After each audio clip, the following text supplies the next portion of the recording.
So yeah, I was one of those people who signed up during the break, and I was thinking, well, and there's a lot of drug stories I could talk about the time I was taking mushrooms with the Koryak reindeer herders, and I'm like, yeah, but that story's still half baked. So I'm gonna do the seminar and get that one polished up and tell you about my trip to Mexico City. In 1999, I was writing my dissertation living in Berkeley as my wife was studying architecture. And in March of 99, it was her first year. And first year students at University of California, Berkeley Architecture School do a trip to a major city and study the architecture there. And plus one spouses are able to come along. Of course, we're all buying our tickets, paying for that. But the lodging was sorted out pretty cheap, and things were planned. And so I'm just kind of following around the architecture students, going into very wealthy people's houses when they're not home and looking at the inside of their house, just going, wow. And that's cool for about 5 minutes. But then, of course, the architecture students are there for like 30 or 40 minutes, sketching out things. And this is before cell phones or anything. So I twiddled my thumbs and chit-chat with the other partners about things. But there was one part of the tour there were two parts of the tour that were really amazing. The first part that really blew my mind was on the Zocalo. So, the main square in Mexico City. There's this famous church there, and it is sinking into the ground because it's a mud lake bed. And so the engineers are talking to the Pisa guys with that famous tower on how to make your building sink so it doesn't fall down. And we had this great tour. It was like we went underneath the thing into the basement, and we saw the top of the pyramid that it was sitting on. And then we went through all these other back things and looking at the engineering that was arranging to keep this ancient, 200-year-old cathedral so it didn't fall over or down or anything. And then we went up above. And, I just love the lack of insurance in Mexico. You can do all kinds of fun things. So we were up on the roof walking around in this, and then we go in this little window, and the biggest guy made the squeakiest noise. He just went, ah! Because we had gone into a window at the top of the sanctuary onto some scaffolding, and there was mass way down there, like 100 feet down.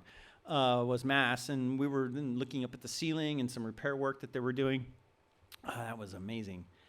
And then, so there was like 4 days of the architecture tour and the program and the students doing work, and then we had 3 days to kind of goof off, and people went to different places, and about half dozen of us went to Puebla. And one of the reasons why I wanted to go there was that is the northernmost Mayan archaeological site. I'm not an archaeologist, but many of my friends are. And so I wanted to check that out, and we found that. And that was really cool. And then there's a giant pyramid in Puebla. And I forget the name of the pyramid because I didn't come here planning to tell the story. But anyway, if you look up Puebla and pyramid with a church on top of it, you'll find it. So we went to the pyramid, and it's basically a hill. Walked up the hill and saw the little church chapel that basically it's a sacred site, right? It's a pyramid that was sacred to the indigenous people there when the Mexicans turned up, or the Spanish turned up into Mexico. And so they decided, okay, if this is a sacred site, we're going to put a church on top. A typical kind of Catholic thing of trying to co-opt the indigenous religion, and which is very effective. And then there's part of the pyramid where you could go inside and walk around, and I'm just kind of following along with these architects, and there's some guys kind of hanging out front, and they're, my Spanish is not very good, and their English is kind of broken, to be honest, and they're like, tour. And I can't remember the number of pesos that they named, but doing the math in my head, I do remember it being 50 cents. And the architects were like, oh, we don't need a tour. We're just going to go in. And I'm like, yeah, it's because architects don't care about people. They're just into the buildings. And I'm like, I'm an anthropologist. I want to talk to the people. And so I go back, and I say, yeah, here's the pesos. Give me a tour. That'd be great.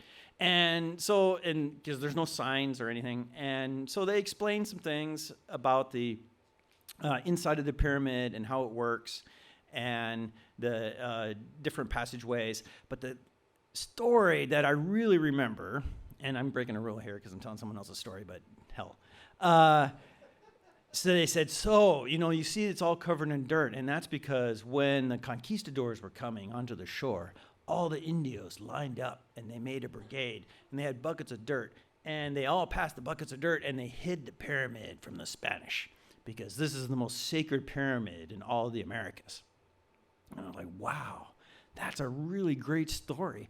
There's so much to unpack there of, these working class fellows who are, they're Creoles, they're, mestizos, there's this mixture in Mexico, right? But there's always still this kind of pride of the indigenous and fooling the Spanish, and this sense of pride and honor at this really amazing piece of architecture that is so big that the Spanish took it to be a hill when it was entirely man-made. And truth be told, I'm sure that story was totally not true.